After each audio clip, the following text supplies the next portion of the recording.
Si eres de la Ciudad de México, posiblemente aunque sea una vez, has viajado en el metro de la ciudad. Mucha gente viaja sin prestarle atención a las leyendas y mitos que se cuentan en el metro.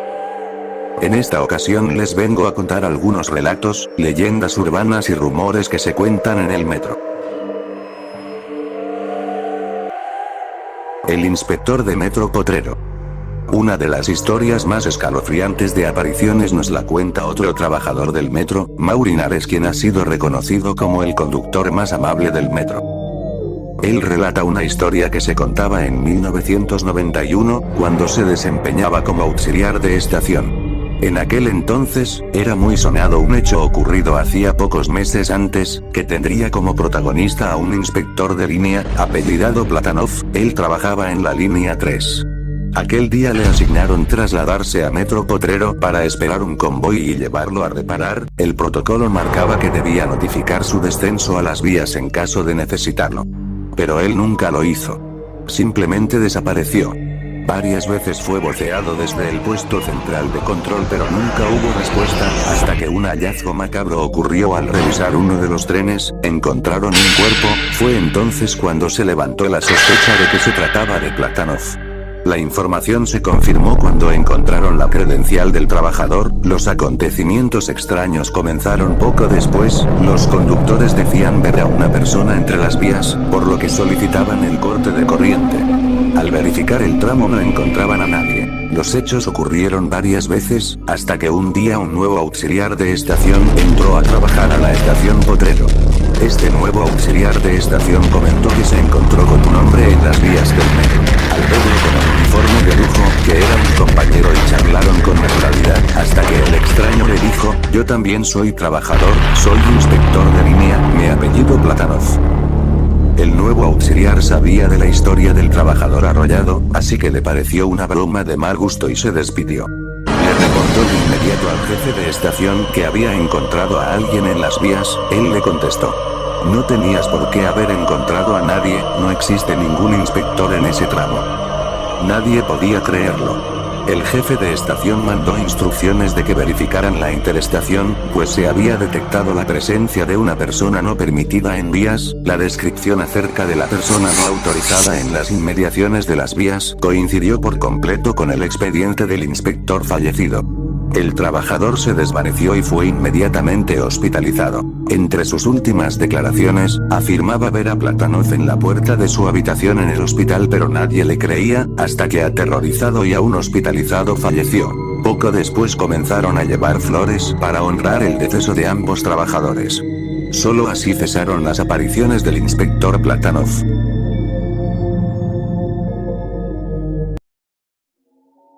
Aparecidos en Coyoacán. Ranulfo Sosa es conductor del metro. Tiene 30 años en esta labor de transporte y cuenta que las historias de apariciones o entidades sobrenaturales son comunes entre la comunidad de conductores. Sosa narra que si algún trabajador se queda solo y decide tomar un descanso o echarse una pestañita en las oficinas o locales técnicos, las presencias extrañas pueden acechar.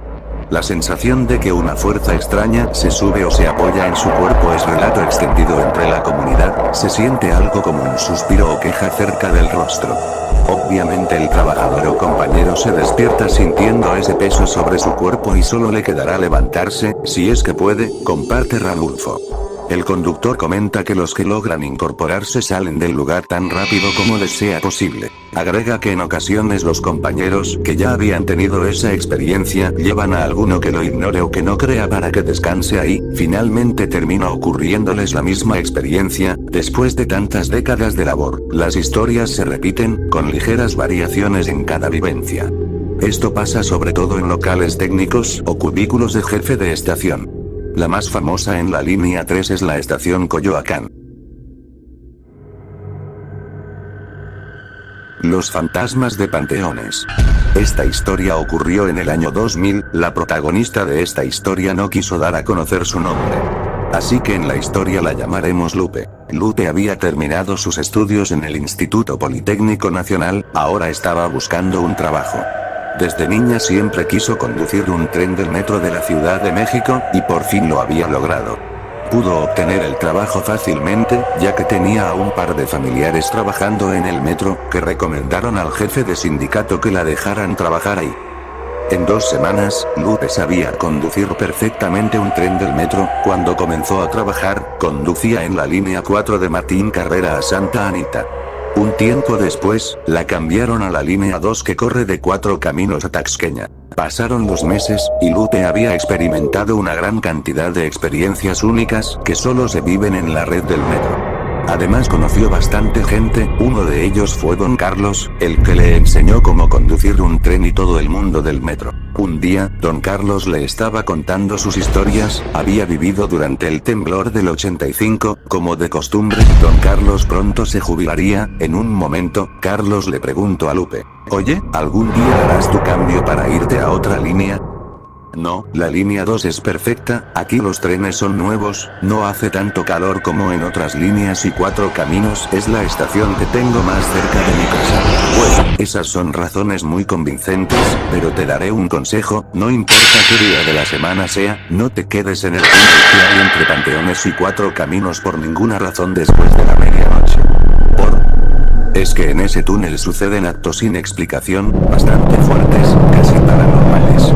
Lupita solo se rió, y le dijo a Don Carlos que dejara de ver la televisión, que tanto ver a Carlos Trejo o a Jaime Maussan lo andaba afectando. Don Carlos sonrió, pero repitió la recomendación. Solo le dijo que sí. Pasaron varios meses después de aquello. Don Carlos se mudó y se fue con su familia.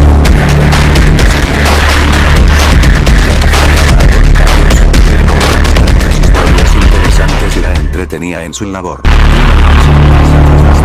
Lupita llegó en último tren a Taxqueña. El jefe de estación le pidió con amabilidad que si podía llevar un tren renovado desde Taxqueña a 4 Caminos, para que ya había avisado a los trabajadores de revisión que el tren pasaría y que no se quedarán en las vías hasta último aviso. Lupita accedió de mala gana, se subió al tren y lo condujo velozmente por toda la línea. Ya saliendo de la estación Panteones, en el túnel este comenzó a tener fallas.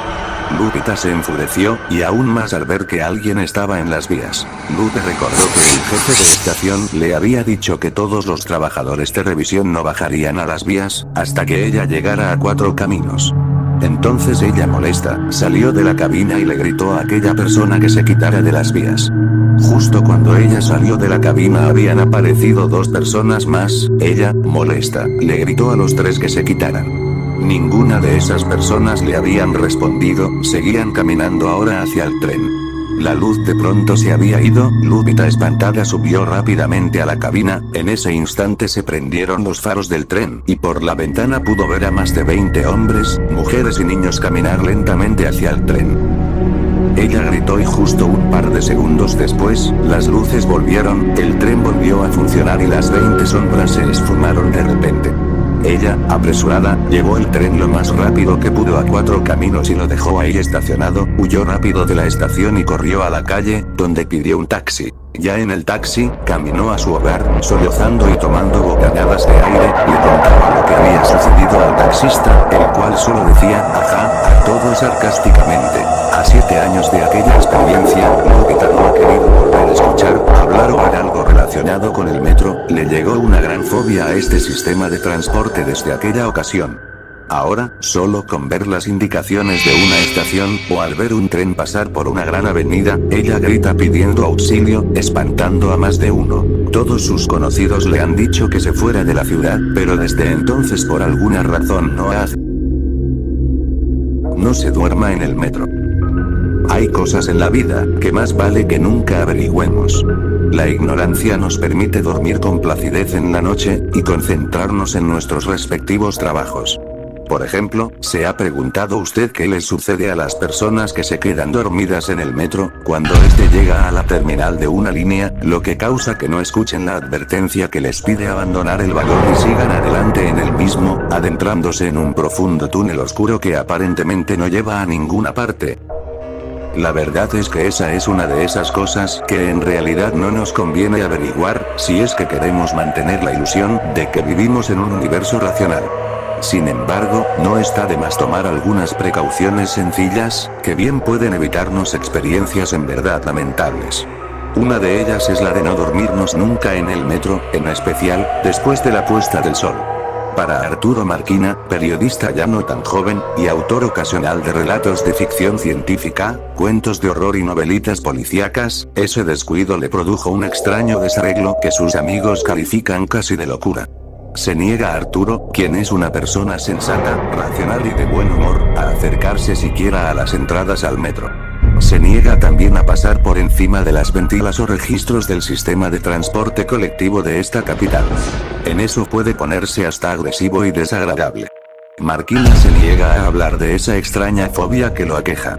Siempre logra desviar la conversación cuando se le interroga al respecto. Solo una vez, en una cantina de Bucareli, después de varias horas de consumo y animada conversación, llegó un momento en que se puso serio e hizo una advertencia a uno de los amigos, que le dijo que usaba el metro cotidianamente y en especial a muy altas horas de la noche. ¿Llegas a alguna terminal a esas horas?, preguntó Arturo. Ante la respuesta afirmativa, nuestro amigo abandonó su discreción. ¿Tú has sabido qué le ocurre a las personas que se quedan dormidas en los vagones que siguen avanzando después de la última estación? La verdad, no, respondió su compañero. Yo sí lo sé, continuó Arturo. Esto que te voy a contar no es un cuento, te pido que me lo creas, porque eran de ustedes. Fue hace justo un año. Serían cerca de las 11 de la noche.